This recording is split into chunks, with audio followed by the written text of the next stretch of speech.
ladies and gentlemen, like me, my first guest is a billionaire and host of the NBC reality show. I didn't say American Dollars. Host of the NBC reality show The Apprentice, Los Angeles, which just premiered Sunday night on NBC. Please welcome Donald Trump.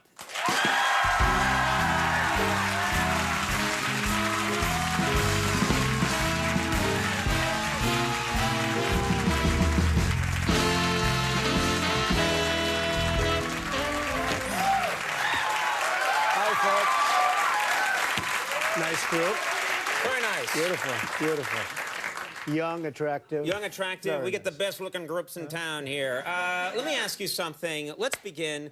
There's a little bit of controversy backstage because you're here to talk about The Apprentice. That's correct. I am not, and we're going to talk about it. We're going to completely cover The Apprentice. I am not doing my job if I don't ask you quickly at the top about this whole Rosie situation. I know it's not your... You don't want Even though we agreed not to discuss... Let me ask, if I was a contestant on The Apprentice, and my task was to go interview Donald Trump at this moment in time, and I didn't ask him about the biggest story in the news, you would fire me, would you not? Well, it seems to be a very big story, but I would say yes, it's a huge story. It's on the cover of Time and Newsweek right now. But you also have to honor commitments. Yes, yes, and I told you, first of all, wait a minute. Jeff, did I make some agreement that we would not discuss the Rosie thing? I did not. Yes, yes, you did. I did not. That's okay, but you did, but that's it. Don't feel guilty.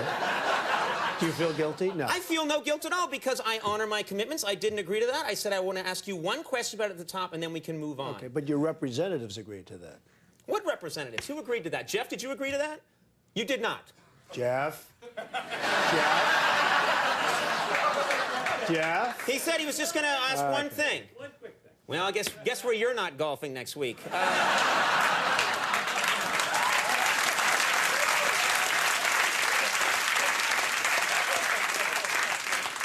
Can I just ask you if you see a happy resolution to this whole situation? Is that possible?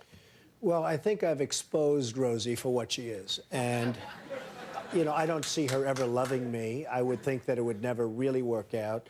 And there are a lot of people in the world, a lot of good people, and I choose to have my friends the way I like my friends. And, no, I don't see it in terms of happy. Will she ever be happy?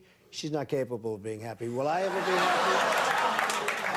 I'm a happy person. I'm a rather content person. But, no, I don't see us getting together, hugging and kissing. Mm-hmm.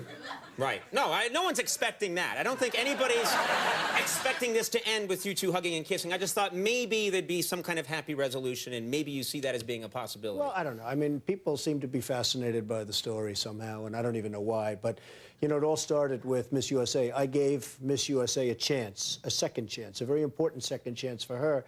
And Rosie went crazy on her show. She just went crazy. She hated that I gave her a second chance. And if I didn't give her the second chance, I would have destroyed that young woman's life because, you know, you take a crown away so publicly. So, you know, it just worked out that way, and then I attacked back. And I guess all the polls are very much in my favor. And people don't like Rosie. No, but people do not like her. Right. And Look, Donald, I didn't come here today to talk about this. I want to talk about The Apprentice. actually, see, That's what I want to talk about. But no, you got to talk about Rosie, and I'm sick of it. Well, you know, Please. I actually had this. I love Meredith Vieira. We all do, and she's doing a great job. But she started off asking me a Rosie question on the Today Show 2 days ago. A Rosie question, another Rosie question, a third Rosie, and then she said, "Why do you always talk about Rosie?" Right. And I said, "Because you're asking me a question." I'm trying very hard to get off this topic. Okay. Please. I want to talk. So get off it. I want to talk. Please, Good. The Apprentice. Good. The Apprentice, Los Angeles. We have a clip here from the premiere. Can we show this? Let's take a look. This is the mansion where I've set up my temporary Los Angeles office. And inside is the dreaded boardroom, where each week somebody will be fired. Hi, Daddy. Daddy's coming home. Say Hi, honey. Hi, Daddy. Hello, honey. Welcome home. When this 14-week job interview is over, only one candidate will remain. Who will succeed? Who will fail? And who will be the apprentice? That's a crazy house. That's pretty wild.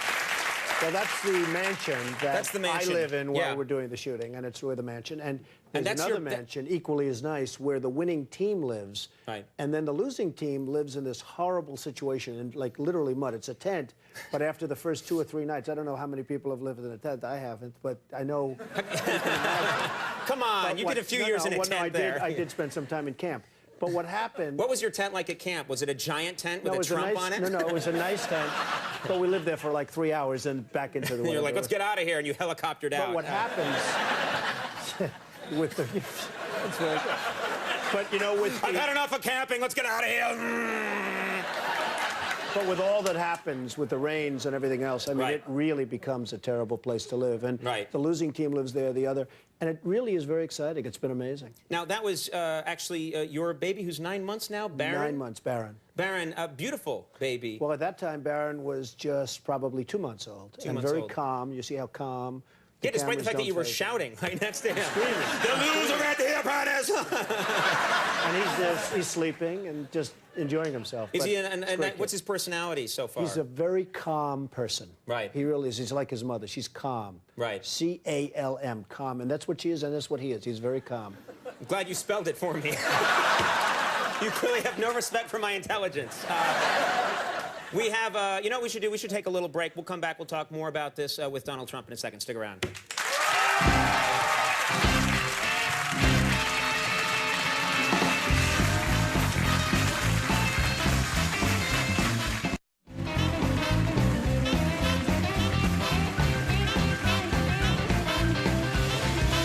We're back. I'm sitting here with Donald Trump. I want to ask you about something. I walk through Times Square a lot late at night looking for love, and there's a, there is, that's my life, that's what I do, it's how I make me happy. There's a giant billboard. Take a look at this billboard in Times Square for The Apprentice, and there you are, and it's a great shot, but I've noticed in all of your photographs, you've always got that scowl, that, you know, that serious, I mean business Trump scowl. Is that something that, you know, do you ever go for a goofy smile, or do you No, find that this helps you? You know, it's interesting. NBC picked that picture. I have a Right. lot of smiling pictures. I actually like to think of myself as a nice person, a nice guy. But NBC picked that picture. I never saw it until it got up, and somebody said, you're on in Times Square, you have a big picture. Right. I actually quietly drove over. I went to see what I look. You know, Times Square is still Times Square. And I thought it was okay, but it's a pretty nasty-looking picture. Nasty. But maybe that's good. Is that good for business if people fear Trump? People need to fear Trump. Well, do I they don't not? want people. No, I mean, I want to have people think I'm nice, but also like an intelligent person. I think that's more important Yes. than fear. But in Fear- the world of business, fear is good, is Well, it I've not? seen a lot of people that are feared, and a lot of times they go down. I mean, this is the most important. It's called the brain. Having the good up Yeah. here is the most important. Spell that for me. You know, one of the changes this year is your daughter Ivanka is on the show. And I mentioned this to you once before. I was on jury duty once, and she is beautiful. I mean, drop dead gorgeous, but also very poised, intelligent. Does she enjoy being on the show? She does, and she's a big fan of yours and a big fan of this show. She actually said, oh, she was all excited when she heard I was going on your show. So that's not so bad, but she's a big, big fan. Yeah. Well, good. But now, does she In fact, I enjoy? almost sent her over. I said, you know, take my place, do the show, and that way we solve lots of problems. Right? I'd have enjoyed that. What's it like? Obviously, men must always, you know, be ringing the doorbell to see your daughter, and then they must deal with the father, Donald Trump. I mean, what is that situation like? Well, I think it's very tough, and I'm very protective of all of my children, to be honest. I have really good children. I have really nice children, and I'm very protective. But Ivanka's at that age now where I guess I'm a little bit overprotective, but it's not easy for men. I look them up and down. I want her back at, you know, like 9:30 in the evening, no later than that, etc. And I try and watch. 9:30 is reasonable. But you know what? How old is Ivanka? Ivanka's 24. 9:30. That's kind of tough. You know, I'm starting to give up. Go to Chuck E. Cheese. Leave at 9. You're here at 9:30. You're giving I mean, up. she's got her likes and dislikes, and there's not much that we as fathers, as we all know, a lot of fathers in the audience, I mean, there is not much we can do about that. So I just hope that she picks the right guy, because Right. there's nothing more important than relationship, getting together, and having somebody that you can love and like. at the same time. It's very important. Now, I have to ask you about your star on, you getting a star on the Hollywood Walk of Fame, is that right? Yes, I am, next week on Tuesday. Okay, and you know, I'm always obsessed.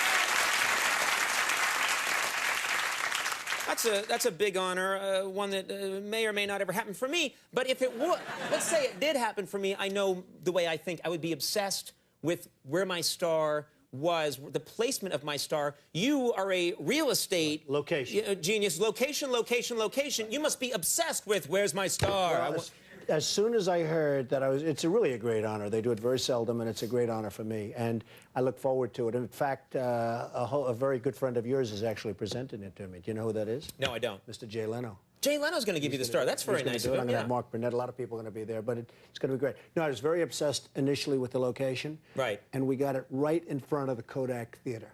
Right. That's very nice. So it was very important to me. Well, and also, who are you next to? Who are the other stars? You know, like, what if you're next to Bernie Coppell from The Love Boat? And you're like, oh, come on! Are you a big fan of the old movies? Because I am. You bet I am. And when I like look at Errol Flynn, late 80s. Oh, I meant loud. When I look at Errol Flynn, when I look at Cary Grant, Clark Gable, guys, I mean, do we really have that today? I don't think so.